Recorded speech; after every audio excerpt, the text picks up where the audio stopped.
sharing tentang beberapa hal penting di dalam berdoa. Semakin hari kita semua saya percaya semakin menyadari bahwa doa itu begitu penting dan luar biasa dalam hidup kita, ya. Amin. Ya, doa itu luar biasa dan menurut saya kebutuhan yang harus kita jaga setiap hari. Yang penting adalah berdoa. Ya. Ada banyak hal yang penting dalam hidup ini yang kita juga harus lakukan dan kerjakan, tetapi doa itu lebih penting dari segalanya. Amin. Ya, makanya waktu Marta dan Maria, Tuhan Yesus mampir ke rumah Marta dan Maria, dan Marta sibuk melayani, bukan berarti nggak penting, ya, penting. Tetapi dalam bahasa Inggris dikatakan Marta melakukan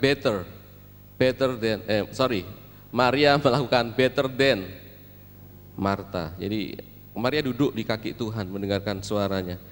Saya percaya itu gambaran doa, gambaran kita datang pada Tuhan. Ya. Ada beberapa hal yang penting di dalam berdoa yang saya sempat catat. Yang pertama tentu kita bertanya, Bapak Ibu saudara sekalian, ya, mengapa kita perlu berdoa? Mengapa doa ini penting gitu?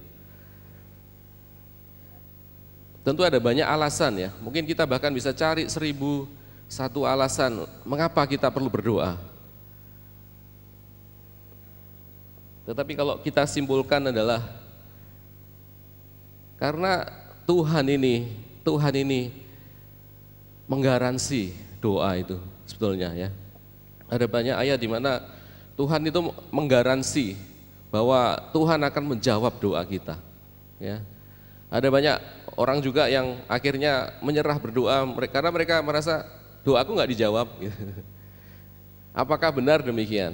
Saya percaya kalau menurut firman Tuhan, Tuhan selalu menjawab doa. Tuhan tidak pernah menolak orang yang datang kepadanya, ya. Garansi itu dari Tuhan. Kalau kita cek di Lukas pasal yang ke-18 misalnya, Pak Loki juga yang lalu sempat singgung ini tentang ini Tuhan Yesus sendiri yang menyampaikan perumpamaan tentang hakim yang lalim dan seorang janda yang datang kepada hakim yang lalim ini, yang dikatakan hakim yang sudah bukan hanya lalim tapi dikatakan tidak takut akan Tuhan. Bayangkan. Jadi orang yang seperti ini dibuat contoh sama Tuhan, menunjukkan betapa ekstrimnya contoh ini, dan dikatakan kalau orang seperti ini aja bisa mengabulkan permintaan gitu.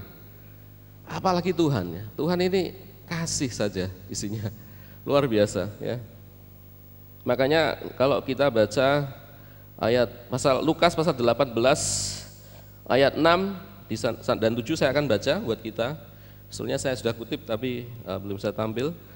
Kata Tuhan, camkanlah apa yang dikatakan hakim yang lalim itu. Ayat 7, tidakkah Elohim akan membenarkan orang-orang pilihannya yang siang malam berseru kepadanya? Dan adakah Tuhan mengulur-ngulur waktu sebelum menolong mereka? Jadi ini garansi dari Tuhan. Jadi kalau doa itu pasti dijawab. Memang tidak selalu jawabannya seperti yang kita inginkan gitu. Kita mau A, Tuhan kasih A, belum tentu memang, ya. Tetapi garansinya Tuhan menjawab doa bahkan lebih daripada yang kita minta, ya. Seandainya anak kita minta kepada kita, apakah kita akan selalu sebagai orang tua, ya, apakah akan selalu menuruti apa yang diminta anak kita seperti yang dia mau? Saya percaya enggak, ya. Hanya orang tua yang bodoh yang kalau anaknya minta apapun dituruti. Ya, orang tua yang bijak tentu permintaannya akan diseleksi, ya.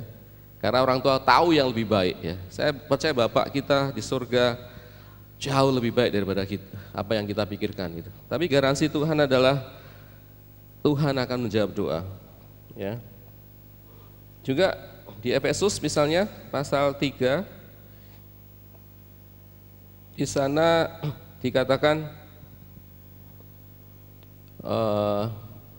aku berdoa supaya kamu bersama-sama dengan segala orang kudus dapat memahami betapa lebarnya dan panjangnya dan tingginya dan dalamnya kasih Kristus, dan dapat mengenal kasih itu sekalipun ia melampaui segala pengetahuan. Aku berdoa supaya kamu dipenuhi di dalam seluruh kepenuhan Elohim, ayat 20. Bagi dialah yang dapat melakukan jauh lebih banyak daripada yang kita dapat pikirkan. Dan seterusnya ya. Jadi Tuhan itu dapat melakukan jauh lebih banyak yang dapat kita pikirkan, yang kita harapkan. Itu garansi dari Tuhan ya. Bukan berarti dalam hidup kekristenan kita ini ya, kalau kita benar kemudian semua baik-baik saja. Kalau kita nggak benar baru ada masalah, enggak seperti itu.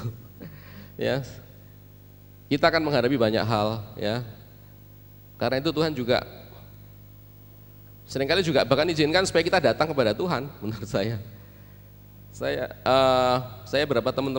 dengan beberapa teman pelatihan musik yang tinggal bersama saya, tiap hari kami belajar Mazmur, dan satu kali di pasal berapa saya lupa, di sana dikatakan Mazmur Daud, dan di sana dikatakan Daud itu khawatir, Daud itu dan lain-lain.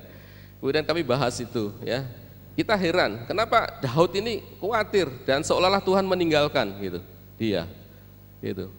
Padahal kita tahu Daud ini siapa gitu. Daud ini dikatakan Tuhan sendiri berkata, aku telah mendapatkan Daud seorang yang berkenan di hatiku, yang melakukan segala kehendakku gitu. Bahkan ketika Daud sudah meninggal, nama Daud ini masih sering disebut-sebut gitu. Bahkan di Perjanjian Baru juga disebut, dan Daud ini juga masuk silsilah Tuhan Yesua. Tapi dia khawatir, dia merasa Tuhan meninggalkan dia gitu. Kenapa? Kadang kalau kita merasa Tuhan jauh, langsung kita, Tuhan tidak mengasihi aku, Tuhan benci sama aku. Kalau kita khawatir, kenapa aku harus khawatir gitu loh.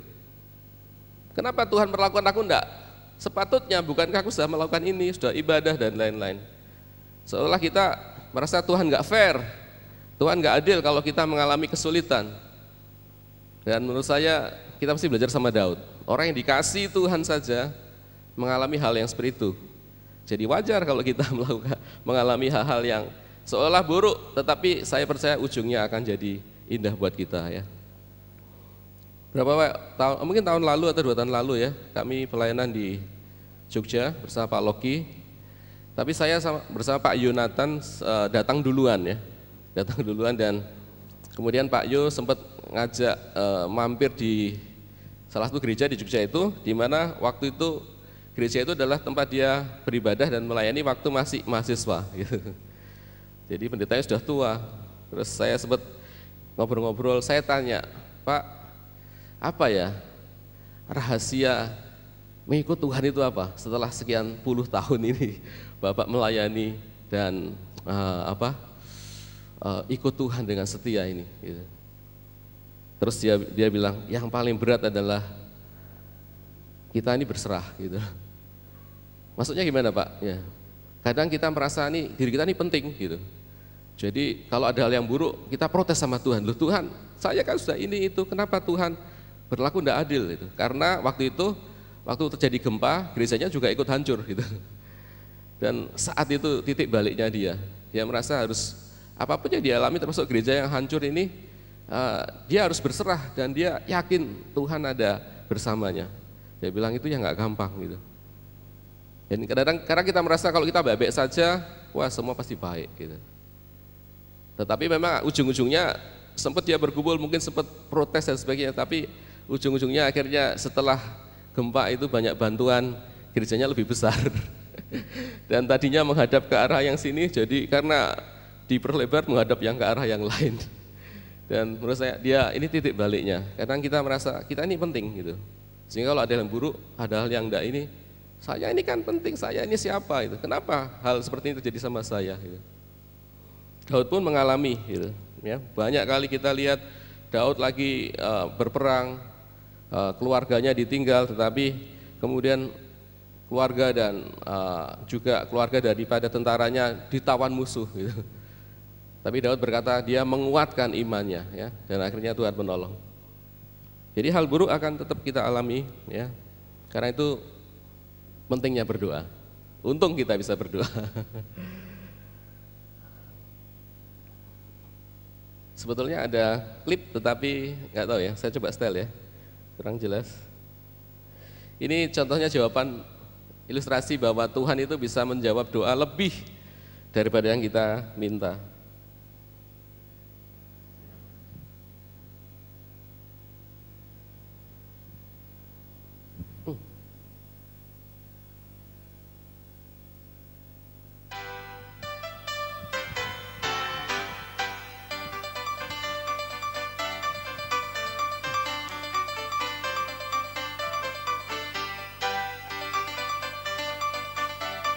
Nah, Bapak ini menanam benih di tanah ya, disirami.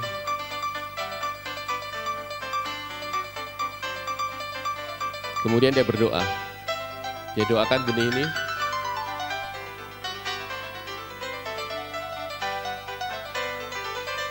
Waduh, sayang, hilang. Sayang sekali. Oke, nggak apa-apa. Jadi setelah benih itu tumbuh, kemudian sampai berbuah seperti apel gitu. Bisa?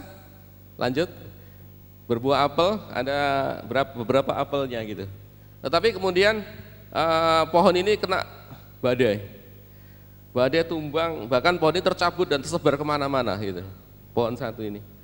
Tapi rupanya Bapak ini nggak menyerah. Dia berdoa terus.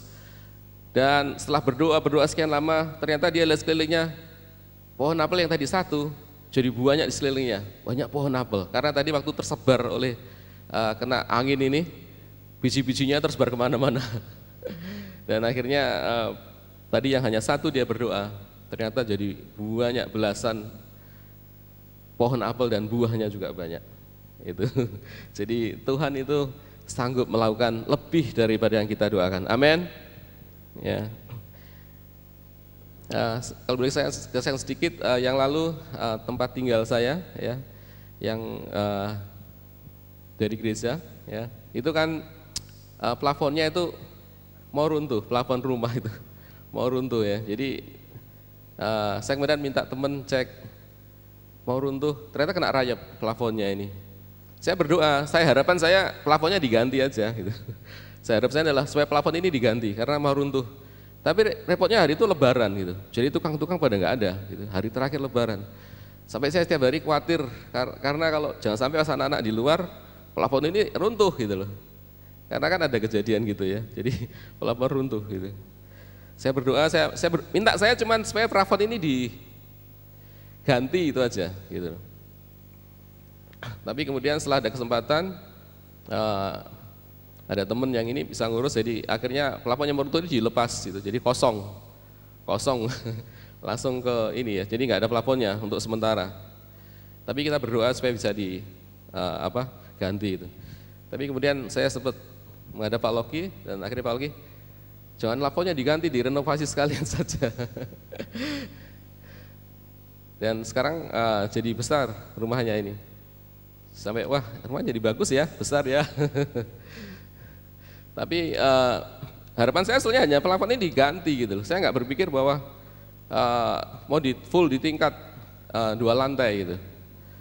Dan itu 11 kali 17, jadi cukup besar rumahnya, jadi bagus. Masih tinggal dikit-dikit yang harus ini ya. Kemudian juga saya sempat waktu pas mau direnovasi itu, saya sempat juga tinggal di mana ya gitu. Jadi saya pikir, saya bilang sama Alki, Pak, saya di bawah aja ya, yang karena ada sebagian sepertiga yang udah di tingkat itu, saya di bawah aja, dibuat pintu ke depan gitu.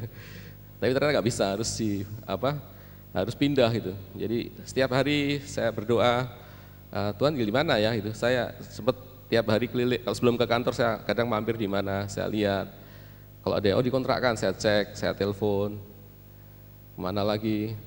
Tapi kan rumah ini kan hanya butuh sebentar, mungkin 8 bulan, 9 bulan gitu. Jadi kontrak kan paling setahun gitu. Tapi Bapak Ibu tahu kan kontrak setahun susah ya. Karena mesti 2 tahun mintanya, rata-rata 2 tahun kita berdoa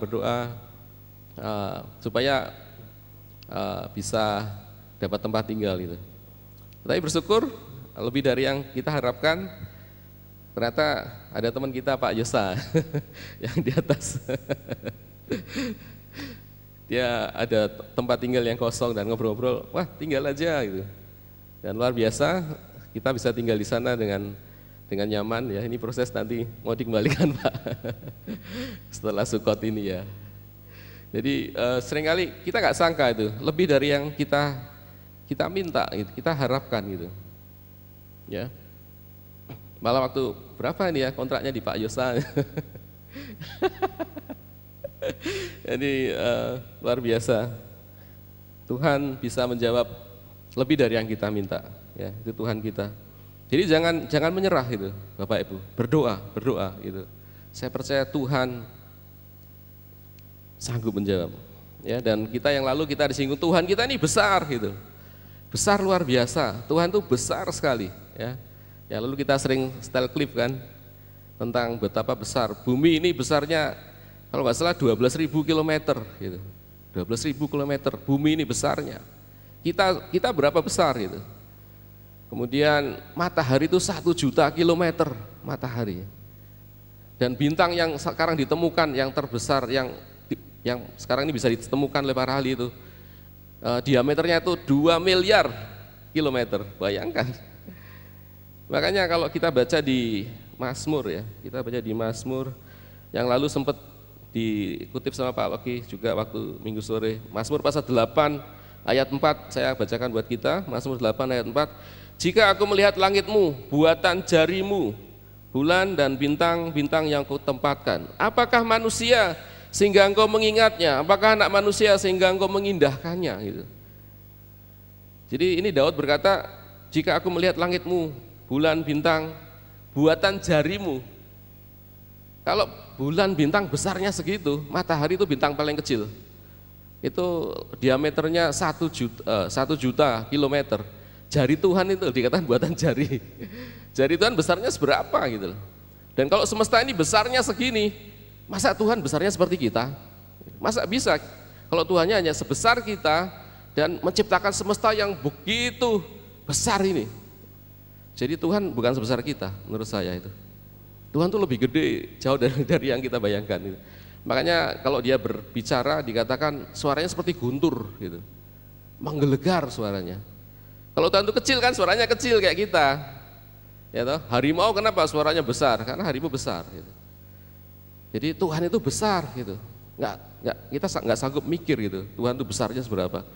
Kalau Tuhan hanya sebesar kita, masa bisa menciptakan semesta yang matahari itu 1 juta kilometer, bumi 12.000 kilometer. Gitu. Jadi Tuhan itu sangat besar sekali. Saya pernah mendengar 2 kesaksian, dia melihat Tuhan itu besar. Salah satunya ini Bapak Oral Robert, saudara bisa cek di buku ini. Judulnya ini, bila Anda melihat yang tak terlihat, Anda dapat melakukan hal yang mustahil. Saya membaca buku ini beberapa tahun yang lalu, dan di halaman 180-an, gitu ya. Ini ada 300 halaman buku ini. Di 180-an, sayangnya nggak bisa, saya sudah foto sebetulnya. Saya sudah foto ini, saya mau tampilkan halaman itu sebetulnya. Jadi itu dikisahkan begini Bapak Ibu, jadi Pak Oral Robert itu Tuhan berikan visi untuk membangun university, kemudian akhirnya membangun rumah sakit. Jadi dan itu ada bangunan itu ada tiga gedung. Gedung yang pertama 20 tingkat, gedung yang kedua kalau nggak salah 30 atau berapa, gedung yang ketiga 60 tingkat gitu. Dia sempat membangun itu sudah yang 20 tingkat gitu. Tapi karena dari pihak medis-medis yang lain itu mengontra gitu, sampai ke pengadilan dan sebagainya, dan banyak cercaan-cercaan di media massa, akhirnya donaturnya ini berhenti. Donatur berhenti, dia nggak mau pinjem, nggak mau hutang Pak Oral Robert ini, sehingga akhirnya mandek ini gedung ini. Sudah dibangun 20 tingkat gitu. Dan suatu malam dia berdiri di luar pagar dari gedung itu, dari jauh dia lihat. Jadi gedung ini kalau tingginya itu 600 feet ya, 600 kaki. Jadi kalau 1 kaki itu 30 cm, berarti 600 kali 30. Jadi 18.000 ya. 18.000 cm ya. Kalau nggak salah ya. Jadi 180 meter, betul ya Pak lagi ya? Kalau situ ya. 600 kaki kali 1 kaki 30 cm. Berarti 180 meter, betul ya? Betul ya, 180 meter gedung ini tingginya gitu. Dan dia merasa Tuhan, aku gagal gitu. imannya mulai drop karena gedung ini berhenti, dia masih 20 tingkat, 30 tingkat, 60 tingkat. Karena tadi banyak serangan-serangan. Jadi walaupun melakukan pekerjaan Tuhan, bukan berarti tantangannya enggak ini.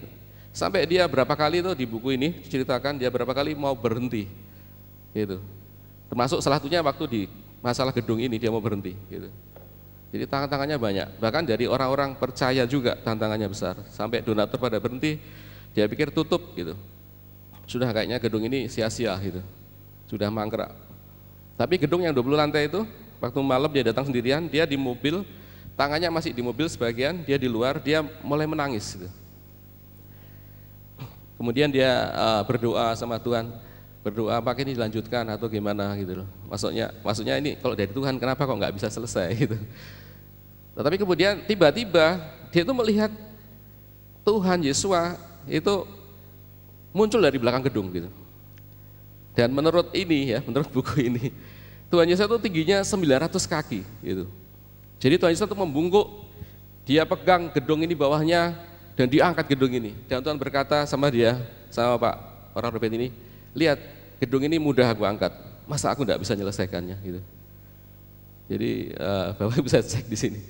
Jadi kalau saya hitung 900 kaki, Tuhan besarnya itu berarti kalau kali 30 cm itu 270 meter.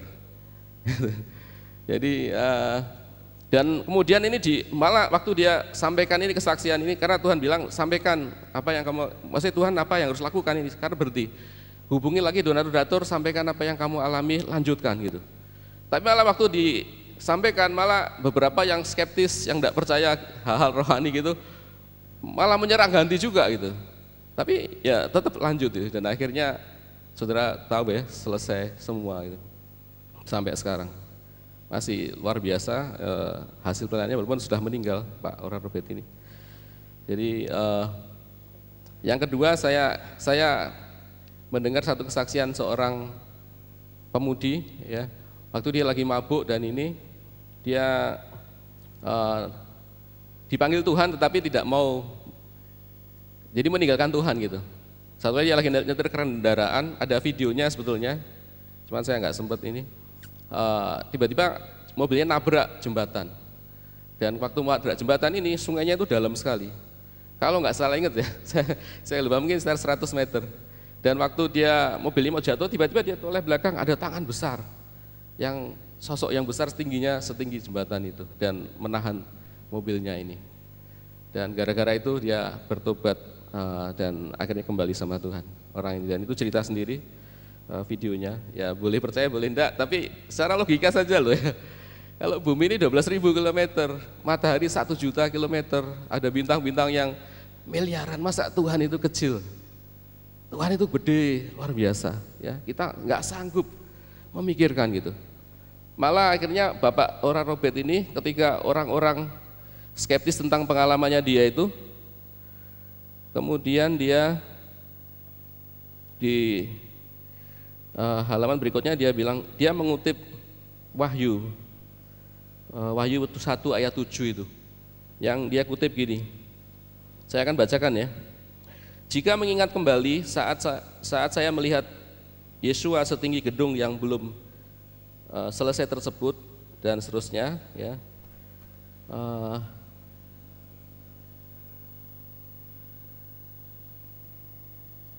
Jadi kemudian ketika dia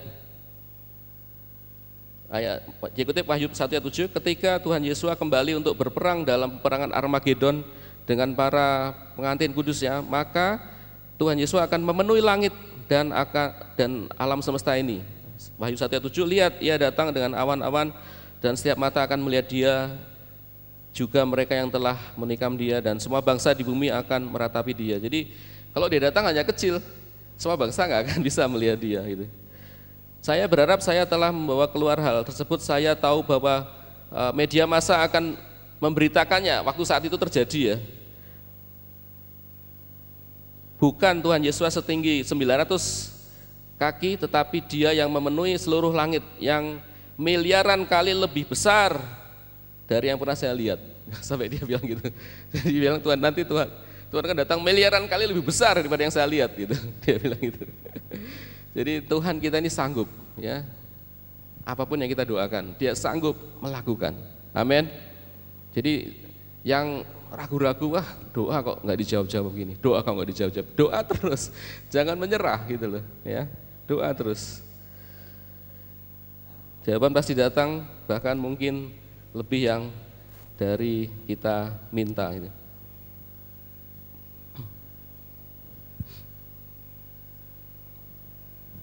Oke.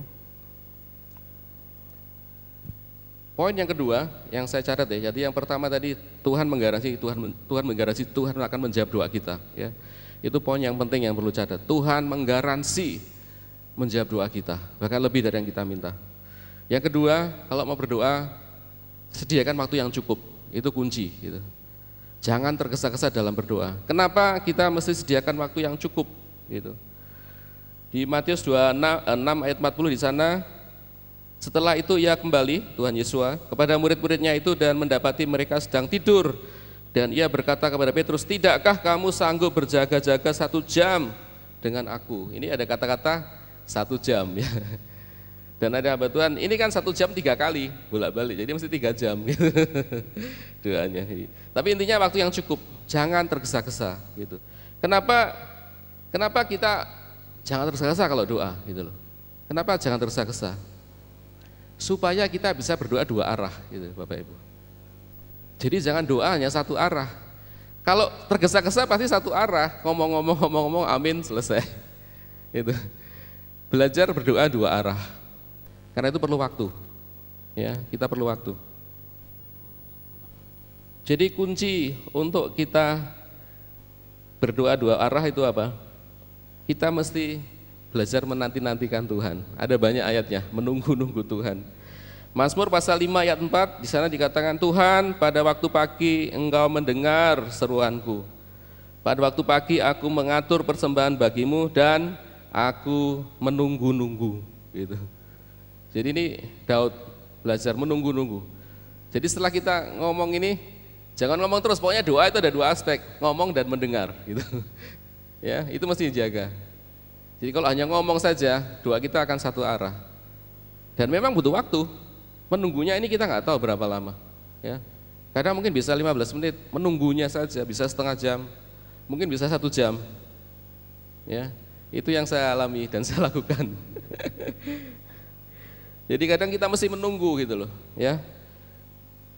Ayat Mazmur 3 ayat 5, dengan nyaring aku berseru kepada Tuhan dan ia menjawab aku dari gunungnya yang kudus. Gitu. Kenapa kita mesti menunggu ya? Yang kedua juga supaya kita ini bisa tenang gitu loh. Supaya istilahnya menurut saya gini. Jadi supaya kita bisa ini apa? Butuh waktu untuk pairing. Kalau kita misalnya ada HP mau apa? Mau kirim gambar, mau kirim apa pakai Bluetooth ya. Saya mau transfer, kan butuh waktu toh, pairing dulu. Jadi butuh waktu gitu loh. Atau kalau saya gambarkan ini supaya kita tenang dulu, karena Tuhan itu roh. Untuk kita bisa connect roh, kadang-kadang jiwa kita ini yang gelisah itu membuat roh kita nggak peka gitu. Ini yang dominan gitu. Apalagi kalau habis marah, jengkel, tergesa-gesa dan lain-lain, ini nggak bisa tenang gitu. Saya pun kalau terlambat itu waduh gelisah kalau mau ibadah. Jadi butuh cooling down gitu. Tenang gitu. Ada ayatnya di 1 Petrus pasal 4 ayat 7. Kesudahan segala sesuatu sudah dekat, karena itu kuasailah dirimu dan jadilah tenang supaya kamu dapat berdoa. Artinya kalau kita nggak tenang nggak bisa berdoa. Kita memang ngomong gitu loh, ngomong. Tapi sebetulnya itu ngomong-ngomong aja. Karena ngomongan kita seringkali kalau nggak tenang itu dari sini, bukan dari sini. Harus dari roh, dari hati gitu. Coba aja Bapak Ibu ya, waktu belum tenang, Bapak Ibu berdoa tentang hal yang sama ya. Misalnya minta A gitu. Bapak Ibu coba berdoa, tapi nggak tenang, ngomong langsung gitu. Nanti waktu hati sudah tenang, kita mulai atmosfernya terasa di kamar kita, waktu kita doa mulai berubah, berdoa untuk hal yang sama. Ngomongnya beda, karena yang ini suara hati sudah, bukan ini. Gitu. Makanya kita butuh tenang. Gitu. Di Pengkhotbah pasal 5 ayat 1, Pengkhotbah pasal 5 ayat 1 dikatakan, janganlah terburu-buru dengan mulutmu, Janganlah hatimu lekas-lekas mengeluarkan perkataan di hadapan Tuhan. Itu ada ayatnya. Ya, janganlah terburu-buru dengan mulutmu dan janganlah hatimu lekas-lekas mengeluarkan perkataan di hadapan Tuhan. Itu. Karena Tuhan ada di surga dan engkau di bumi. Ya. Jadi ini pengkhotbah mengajari kita gitu. Jadi kalau tenang dulu. Jadi datang nih tenang, setelah tenang dengarkan suara hati, baru ngomong. Kadang hati ini muncul nyanyian, baru nyanyi. Kadang hati ini muncul ayat kita bisa pakai untuk berdoa dan sebagainya. Jadi tenang, makanya butuh waktu kita. Ya nggak tahu butuh waktu berapa lama, mungkin setengah jam, mungkin doa kita, mungkin 1 jam, mungkin 2 jam. Tapi saya percaya kalau kita bisa mengalami indahnya doa ya, kita suka doa, ya, bukan berat. Ya, memang ada saatnya capek tapi ya konsisten. Karena kita tahu ujung-ujungnya nanti baik, ujungnya indah dan kita bisa dalam hati ini tenang gitu. Tenang, alami nanti hari-hari itu bisa enak. Jadi kita hari-hari itu melakukan apa bisa ketenangan itu kita bisa bawa waktu keluar dari doa gitu loh. Luar biasa, memang butuh waktu. Ya, jadi doa belajar 2 arah. Belajar berikan cukup waktu untuk doa ini. Kalau kita mengasihi Tuhan, kita yang mengasihi seseorang aja kan kita pengen berlama-lama di situ ya. Kita sediakan waktu gitu. Untuk hal apa aja kita mau menunggu ya. Kita mau beli apa, kita mau antri gitu. Mau beli apa, antri gitu. Ya. Berapa tahun yang lalu waktu kita bersama youth ke Singapura itu, kita kan sempat ada pameran di situ. Tapi kan kita tahu Singapura kan kecil ya negara, satu negara tapi kecil. Jadi kalau antri itu luar biasa. Jadi antrinya bukan ini counter kasirnya terus lurus gini kan. Antrinya kan sampai gini-gini ya Bapak Ibu ya. Jadi saya waduh antri ini kok kayak gini, ular gini, nggak jadi beli dah. Karena tapi kita kadang mau tuh nunggu gitu untuk sesuatu. Untuk Tuhan kenapa kita keberatan nunggu? Ya, banyak yang keberatan nunggu kan untuk Tuhan. Jadi saya harap di sini nggak ada ya. Kita mau belajar menanti-nantikan Tuhan, nunggu, menanti-nantikan Tuhan. Gitu.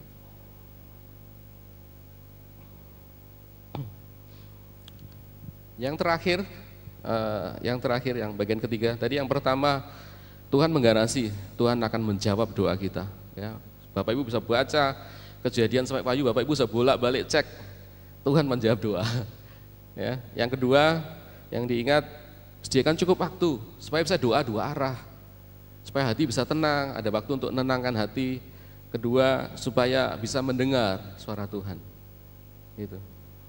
Yang ketiga, saya menemui banyak orang tuh bingung berdoa itu ngapain ya? Berdoa itu apa yang dilakukan gitu. Jadi memang murid-murid juga pernah mengalami yang sama. Sampai satu kali mereka datang kepada Tuhan dan berkata, Tuhan ajari kami berdoa gitu. Dan waktu saya membaca ayat itu saya juga pernah berdoa. Saya seperti murid Tuhan, ajari saya berdoa ya. Ajari saya berdoa gitu. Pernah nggak ngalami bingung pas berdoa, mau doa mau ngapain? Waktu mau nyanyi lagunya nggak ada yang pas, dipilih yang A nggak cocok rasanya, dipilih yang B nggak cocok. Pernah nggak Bapak Ibu? Saya pernah gitu. Dan kita nggak tahu mau ngapain doa, di dalam doa itu ngapain aja ya gitu. Tapi rupanya di dalam Alkitab ini banyak contoh, banyak pattern kita bisa belajar. Dan banyak juga yang memakai pattern ini, salah satunya adalah pattern tentang kemah Musa itu, tabernakel ya. Tabernakel ini memang menggambarkan banyak hal ya. Saya setuju yang kemarin Pak Loki, tabernakel digambarkan dihubungkan dengan hari raya dan kedatangan Tuhan, luar biasa.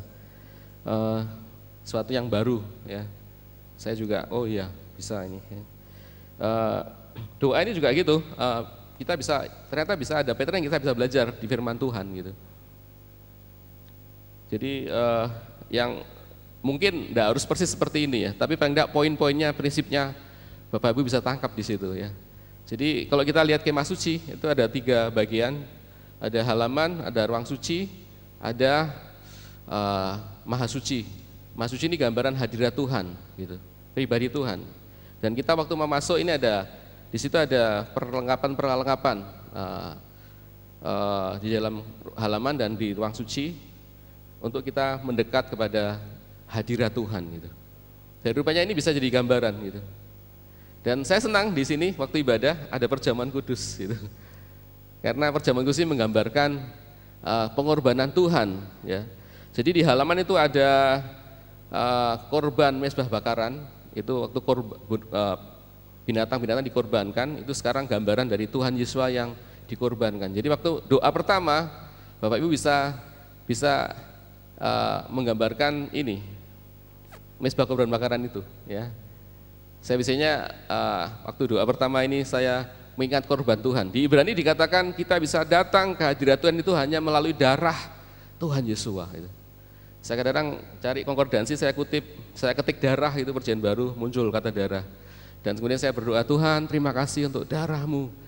Aku bisa datang pagi ini karena oleh darah-Mu Tuhan. Kalau Tuhan nggak mati di kayu salib, pagi ini aku nggak bisa datang kepadamu Tuhan. Terima kasih. Saya ucapkan itu ayat tadi itu. Tuhan terima kasih Engkau sudah menebus aku bukan dengan barang yang fana, bukan dengan emas perak, tetapi dengan darah yang mahal. Terima kasih Tuhan untuk anugerah-Mu ini gitu. Kadang-kadang saya ketik salib ya, saya berkata Tuhan terima kasih kutuk-kutukku sudah Engkau pakukan di kayu salib gitu. Hukumanku, kematianku sudah Aku pakukan di kayu salib. Harusnya aku yang mati di salib Tuhan, tapi karena korban-Mu sekarang aku diampuni dan seterusnya. Saya biasanya di sini pun kadang-kadang sudah rasa, oh Tuhan, hadirat Tuhan sudah mulai ada di kamar itu. Gitu. Dan ketika itu selesai, saya masuk selanjutnya itu ada peralatan yang kedua itu namanya bejana pembasuhan. Gitu. Jadi ada tempat air, ada bejana, di situ ada air, itu tempat nyuci tangan dan sebagainya. Biasanya di situ itu gambaran dari kita beres-beres itu. Jadi setelah kita ingat korban Tuhan Yesus, kita lanjut lagi di sini. Nah, kalau Tuhan ingatkan hal-hal yang salah, selalu kita buat salah kan? Ya. Biasanya kalau pagi datang, saya ingat kemarin, Tuhan ampuni ya, saya salah ngomong kayaknya sewaktu ini. Gitu. Tuhan ampuni ya, pikiran saya ini yang kemarin kok jahat ya gitu. Ampuni mata ini mungkin sombong ya, lihat orang apa. Ampuni saya berbuat ini dan itu saya bereskan di situ. Dan di 1 Yohanes dikatakan kalau kita mengaku dosa kita, Tuhan akan menyucikan kita dari segala kesalahan. Gitu. Jadi makanya saya bersyukur di sini kalau ibadah ada 2 poin ini, ada korban mezbah bakaran dan ada bejana pembasuhan. Waktu tiap kali ibadah ada perjamuan, Pak juga bilang kalau kita mengaku dosa kita, kita diampuni. Dan spesifik, gitu. Kita mengakunya spesifik. Jadi enggak Tuhan ampuni dosa saya, dosa yang mana? Gitu. Karena waktu masuk di bejana pembasuhan ini, biasanya kita Roh Kudus akan menolong kita untuk ingat, oh kemarin kamu ini loh salah di sini, jadi saya bereskan di sini. Saya minta ampun Tuhan beresin, Tuhan ampuni ya saya salah ini, saya salah.